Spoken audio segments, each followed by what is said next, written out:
नमस्कार मित्रों, RV IAS PCS classes में आप सभी का हार्दिक स्वागत है। आज के वीडियो में सामान्य ज्ञान के विभिन्न विषयों पर चर्चा की जाएगी और सविनय अवज्ञा आंदोलन को नोट्स से पढ़ाया जाएगा।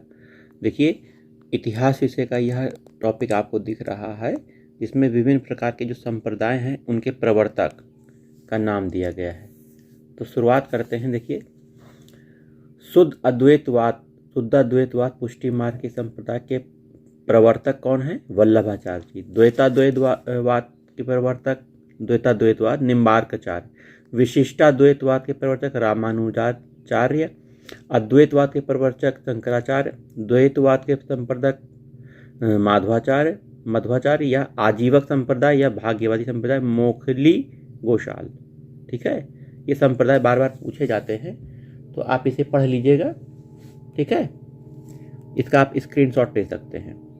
वहीं विज्ञान विषय पे आ जाते हैं। थोड़ा सा विज्ञान में विटामिन पूछे जाते हैं और उनका रासायनिक नाम पूछा जाता है। कौन से रोग हो जाते हैं उस पर चर्चा कर लेते हैं। देखिए, विटामिन दिए गए हैं और उनके नाम दिए गए हैं। देखिए, विटामिन सी को कहते हैं एस्कॉर्बिक अम्ल। रासायनिक नाम विटामिन सी का एस्कॉर्बिक अम्ल है। इससे स्कर्वी रोग हो जाता है, मसूड़ों से खून आता है। ठीक है, नींबू हो गया, आपका आंवला हो गया, खट्टे पदार्थों में वो आपका विटामिन सी पाते हैं। विटामिन डी का रासायनिक नाम है कैल्सीफेरॉल। विटामिन डी कैल्सीफेरॉल है। बच्चों में रिकेट्स रोग, वयस्कों में ऑस्टियो मलेशिया रोग हो जाता है विटामिन डी की कमी से। विटामिन ए रेटिनॉल है। रतौंधी रोग हो जाता है, आंख का बीमारी है रतौंधी, रात में दिखाई नहीं पड़ता है। ठीक है, गाजर खाना चाहिए। विटामिन ए से भरपूर पदार्थों को खाना चाहिए। ठीक है, विटामिन B12 देखिए, ध्यान से देखिए, B12 है। साइनाकोबालामीन इसका रासायनिक नाम है। B12 का रुधिर क्षीणता मतलब एनीमिया, खून की कमी हो जाती है। विटामिन B1 को थायमाइन रासायनिक नाम है। ठीक है, बेरी रोग हो जाता है। विटामिन के फिलोक्विनोन विटामिन के का रासायनिक नाम है। रुधिर का थक्का नहीं बनता है, अर्थात ब्लड नहीं जमता है। ठीक है, विटामिन डी की कमी से। Vitamin E tocopherol, vitamin E को का रासायनिक नाम क्या है? टोकोफेरॉल।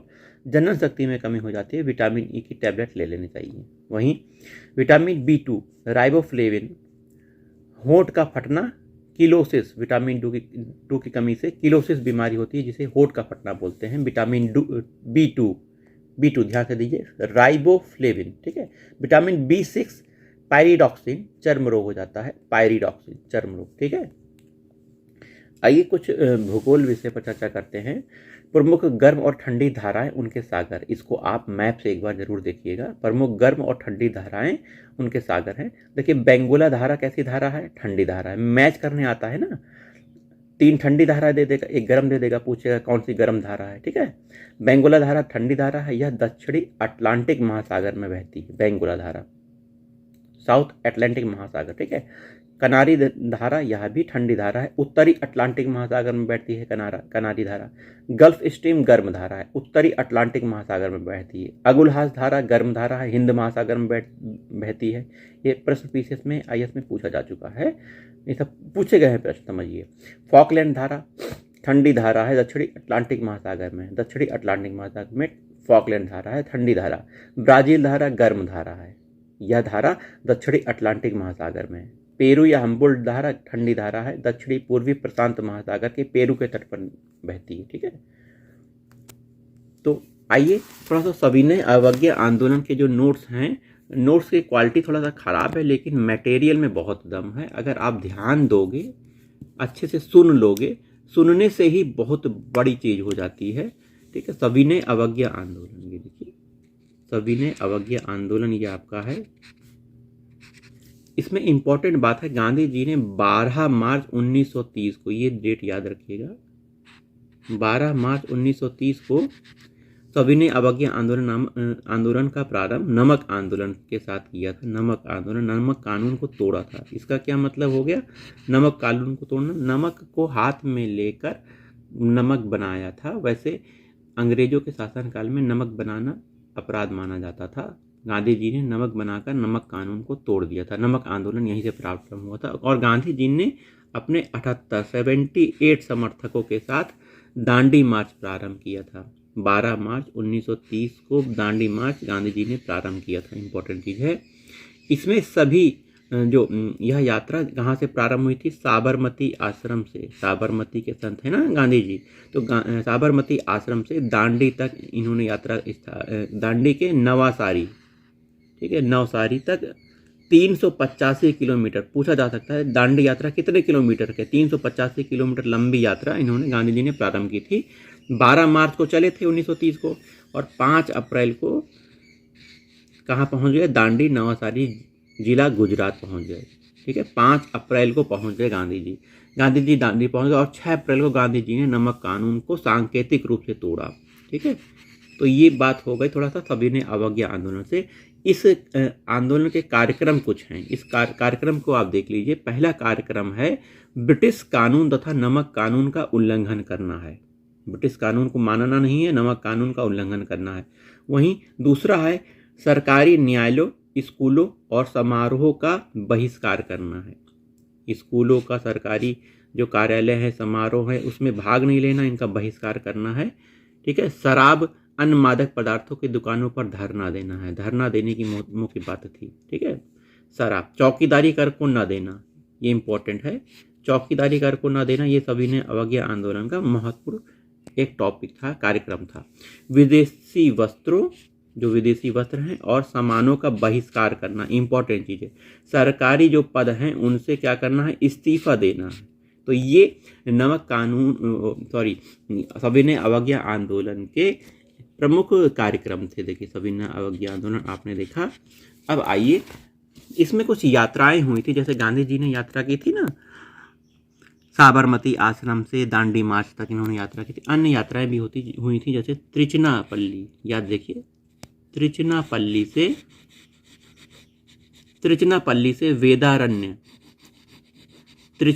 से वेदारण्य तक जुलूस का नेतृत्व सी राजगोपालाचारी ने करा था। किसने किया था? सी राजगोपालाचारी ने त्रिचनापल्ली से वेदारण्य तक का जुलूस का नेतृत्व किया था। वहीं कालीकट से, देखिए, कालीकट से पैयानार तक मार्च का नेतृत्व के कलप्पण ने किया था। किसने किया था? के कलप्पण ने। कलप्पण सुन लीजिए, कालीकट से पैयानार तक मार्च का नेतृत्व के कलप्पण ने किया था। वहीं अगला एक इम्पॉर्टेंट चीज और आप समझ लीजिए, इस सविनय अवज्ञा आंदोलन से नहीं है, इसी से जुड़ा ही हुआ है, लेकिन एक बहुत अच्छा आपको सूचना प्राप्त होगी। खान अब्दुल गफ्फार खां का नाम आपने सुना होगा, सुना है कि नहीं? सुन लीजिए, ये खुदाई खिदमतगार के संस्थापक हैं खान अब्दुल गफ्फार खां। यह पश्चिमी सीमा प्रांत, उत्तर पश्चिम सीमा प्रांत ये पेशावर में पड़ता है। ठीक है, उत्तर पश्चिम सीमा प्रांत में लाल कुर्ती आंदोलन इन्होंने चलाया था, खान अब्दुल गफ्फार खां। तो लाल कुर्ती आंदोलन से कौन जुड़ा है? खान अब्दुल गफ्फार खां जुड़े हैं। लाल कुर्ती इन्होंने चलाया था। यही खान अब्दुल गफ्फार खां को फ्रंटियर गांधी कहा जाता है। क्या कहा जाता है? फ्रंटियर गांधी किसे कहा जाता है? खान अब्दुल गफ्फार खां को कहा जाता है। वह पहले विदेशी थे जिन्हें भारत रत्न से नवाजा गया। खान अब्दुल गफ्फार खां विदेशी थे। ठीक है, खुदाई खिदमतगार के लोग ने गांधी जी को मलंग बाबा किसने कहा था? यही खुदाई खिदमतगार के लोगों ने कहा था, पुकारते थे। ठीक है, वहीं इंपॉर्टेंट चीज और है, इसी गढ़वाली सेना नायक चंद्र सिंह गढ़वाली का नाम आप याद कर लीजिए। चंद्र सिंह गढ़वाली ने इसी उत्तर पश्चिम सीमा प्रांत में विद्रोह किया था। गढ़वाली थे, देखिए, गढ़वाल से आकर इन्होंने उत्तर पश्चिम सीमा प्रांत में वो किया था। वहीं नागालैंड में भी विद्रोह हुआ था। नागालैंड में किसने विद्रोह किया था सभी ने अवज्ञा आंदोलन के समय? रानी गिडालियू आता है नाम। नागालैंड की रानी गिडालियू ने 13 वर्ष की उम्र में, देखो, स्वतंत्रता के लिए छोटे छोटे बच्चों ने भी आंदोलन किया था, लेकिन ये रानी थी नागालैंड में, तो 13 वर्ष की उम्र में इन्होंने विद्रोह कर दिया था। तो इनको आजीवन कारावास की सजा दी गई थी। रानी गिडालियू को आजीवन कारावास दे दिया गया था। ठीक है, और जब स्वतंत्रता प्राप्त हुई तो हमारे नेहरू जी ने इनको पहले बंदी मुक्त करवाया था, कारावास से बाहर करवाया था। वहीं सविनय अवज्ञा आंदोलन के समय महाराष्ट्र का स्थान देख लिए, महाराष्ट्र के सोलापुर में मजदूरों ने, पूछ लिया जाएगा किसानों ने, है ना, श्रमिकों ने, किसने कर दिया, तो मजदूरों ने विद्रोह किया था महाराष्ट्र के सोलापुर में और एक समानांतर सरकार का गठन किया था। देखिए समानांतर सरकार आपको दिखेंगे 1942 के भारत छोड़ो आंदोलन के समय। लेकिन महाराष्ट्र के सोलापुर के मजदूरों ने विद्रोह करने के बाद समानांतर सरकार का गठन कर दिया था।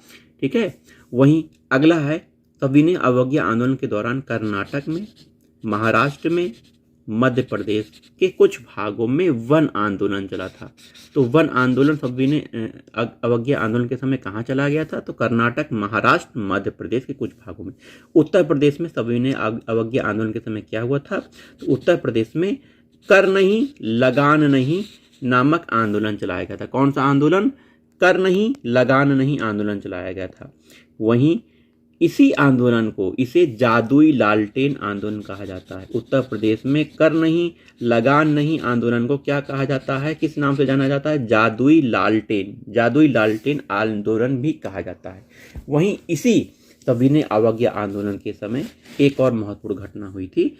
21 मई 1930 को सरोजनी नायडू जी के नेतृत्व में, इमाम साहब भी वहीं इसमें सहयोग कर रहे थे। मणिलाल जी ने धरसाना सत्याग्रह के लिए, धरसाना में एक बहुत बड़ा सत्याग्रह हुआ था और अहिंसक सत्याग्रह हुआ था।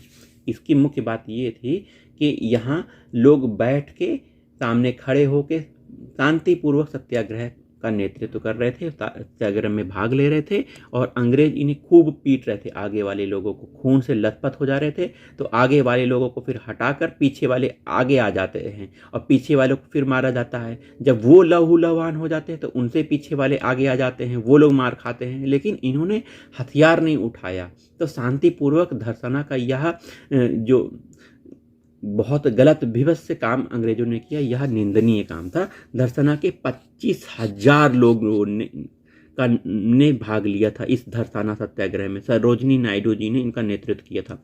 सरकार ने इन सत्याग्रहियों पर लाठियां चलाई थीं और उन्हें लोहे की छड़ें, मान लीजिए ये लोहा है तो लोहे की ये ठूठ है आगे की, इससे पीटा जाता था। तो बहुत दर्द होता था, खून निकल आता था, है ना, तो उनसे पीटते थे।